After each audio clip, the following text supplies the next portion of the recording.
What's up everyone on the internet? Thank you for making this video party. I'm so excited to upload this one for you guys because in this video we'll be taking a look at an anime that recently came out and really caught my attention with its humor and music, and that would be Bocchi The Rock. So this anime came out this past October and focuses on Bocchi, who is the pink hair character you see right here in the corner, who is this very shy and very introverted person, and all she wants to do is to make a lot of friends. And in her mind, she believes that if she can learn guitar and form a rock band, she'll get a lot more friends. Which I thought was a very interesting concept, because here you have this very shy character basically jump into the deep end of her social life just so that she can be more vibrant with other people. Now, one of the other things that caught my attention was that since this is in fact a rock anime, that means that we're obviously going to be getting some pretty cool songs from this show. Now, for me, I love music in my anime, and I don't necessarily mean the opening or ending credits songs of the show or even like musicals in general, but I really love it when anime does produce their own original soundtracks within the show,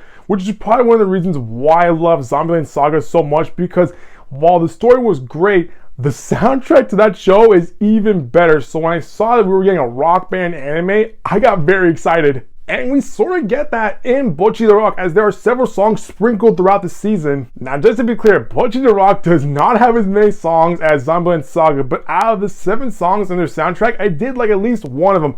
Wait, hold on a second. Did I only have one? Hang on. Let me take a look right now. Okay, I'm pulling up my library. Let me see. Okay then, I guess out of the 7 songs in their soundtrack that we have in this season, I guess I only liked at least one song, and that song was actually Guitar, Loneliness, and Blue Planet, which is actually a pretty cool song. Okay, so maybe most of the songs weren't my particular taste, but I really did love that one particular song because that song is actually pretty awesome to listen to. Anyway, moving on, one of the things that I liked and sort of disliked about this show was the humor, which was kind of hit or miss throughout the entire season. Now, I say hit or miss because while the audio jokes are pretty funny, and what I mean by audio jokes, I mean by someone like a character saying something funny, the visual jokes are pretty random as they are sprinkled throughout the episode in each season. And what I mean by that is that when someone says something funny, they'll get a laugh out of the characters, but when like sometimes like if the character is describing something, the scene will just cut to a random scene that is animated so weirdly. It felt like it was almost like nightmare fuel at one point. And it's so random that it's just only to serve as a visual joke for the viewers.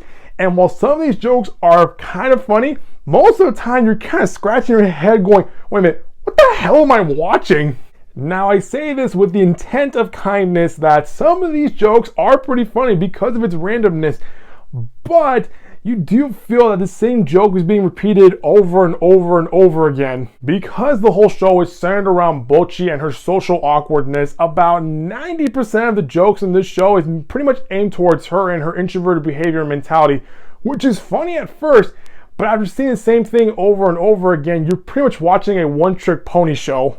Honestly, I really do think that this show would have been a lot more funnier had these jokes been aimed at some of the other members of Bocchi's band, which would have made this show much more entertaining to watch. Now, even though the music is kind of decent to my taste and the jokes are all over the place, what ultimately saves this anime is the fact that we get to watch this shy character go on a journey into making more friends. She may struggle with change at first, but by the time we get to the end of the final episode of this season, you can see how she's almost a completely different person as opposed to when we first saw her in episode 1. So overall, I enjoyed this anime. If I had one word to describe it, it would be that it's decent. The music is good enough and the humor is funny when it needs to be, and the character development of Bocchi is pretty good. And with only 12 episodes in this season, this show is very easy to binge through. Now that I think about it, given how this show is centered around a very shy introverted person and the jokes are completely random and all over the place,